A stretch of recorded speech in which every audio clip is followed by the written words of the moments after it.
सज्जनों, ध्रुव जी महाराज आगे बढ़े। भगवान के सबसे छोटे भक्त हैं, 5 माह के, 5 वर्ष के, और 5 माह में ही नारायण का दर्शन कर लिया। नारायण को अपने तप बल पर ध्रुव जी महाराज ने प्रकट कर लिया।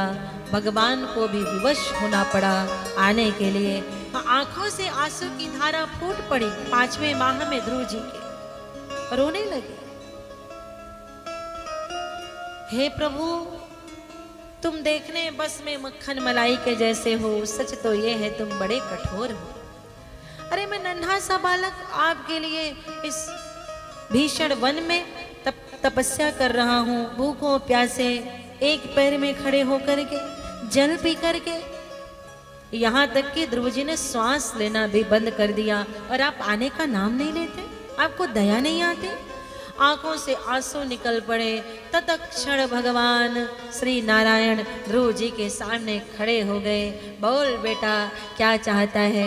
बोलिए भक्तवत्सल भगवान की, करुणा निधान भगवान की जय हो। ध्रुव जी महाराज 5 माह तक बोले नहीं है, तो आज वाणी निकल नहीं रही है। नारायण ने अपने शंख का स्पर्श कराया और कहा, अब बोल। ध्रुव जी ने कहा, कुछ नहीं चाहता, केवल तुम्हारी गोद में बैठना चाहता हूँ। मेरे पिता ने अपमान कर दिया, मैं अब आपकी गोद में बैठना चाहता हूँ, आपकी शरण में हूँ। भगवान ने कहा, बेटा तुझे मेरा गोद तो मिलेगा ही। तो उत्तर दिशा में ध्रुव तारा के रूप में टिमटिमाता हुआ हर काल में दिखाई पड़ेगा।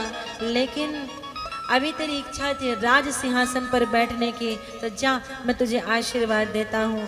तो धरती पर राज्य करना और अपने पाप पुण्य को बराबर करके मेरे धाम को प्राप्त करना, ऐसा ध्रुव जी को नारायण ने आशीर्वाद दिया। ध्रुव जी लौट करके आए भगवान का आशीर्वाद लेकर के।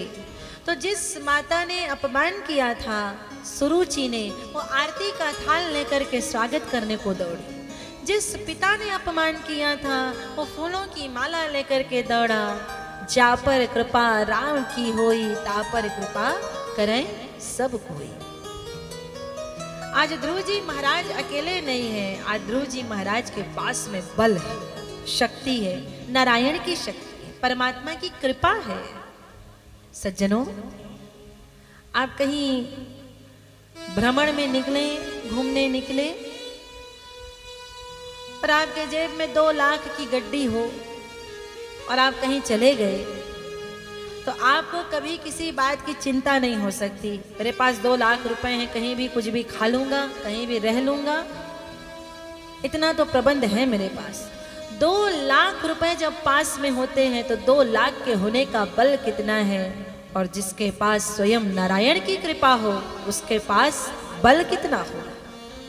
ध्रुव जी महाराज अपने माता पिता को प्रणाम किए। माँ, उस दिन तेरी फटकार न होती तो आज मुझे नारायण नहीं मिलते। भला किया जो उस दिन तूने मेरा अपमान किया, आज मुझे नारायण की कृपा तेरे कारण मिल गई। अपनी माता को, अपने पिता को प्रणाम करने लगे। आकर के राजभार संभाला है ध्रुव जी महाराज ने। और अंतिम समय में गंगा के किनारे ध्रुव जी महाराज तप करने के लिए गए हैं। कहा जाता है मृत्यु के देवता स्वयं अपने शीश पर ध्रुव जी को धारण करके ध्रुव लोक में छोड़े हैं। इन्हीं ध्रुव जी महाराज के वंश में आगे राजा हुए अंग। अंग के पुत्र हुए बेन। अंग जो राजा हैं बड़े सदाचारी थे, लेकिन अंग का पुत्र है बेन बड़ा पापी था। कभी कभी ऐसा होता है कि बाप सदाचारी होता है लेकिन बेटा नालायक निकल जाता है, और कभी कभी ऐसा भी होता है कि बाप दुराचारी होता है लेकिन बेटा श्रेष्ठ निकल जाता है। लेकिन अक्सर ऐसा होता है कि माता पिता जैसे होते हैं वैसे ही संतान होते हैं। ये तो अपवाद है। कभी कभी जैसे हिरण्यकश्यप दुष्ट था, प्रहलाद जी श्रेष्ठ निकल गए। जैसे अंग श्रेष्ठ थे और बेन दुष्ट निकल गया, ये अपवाद है।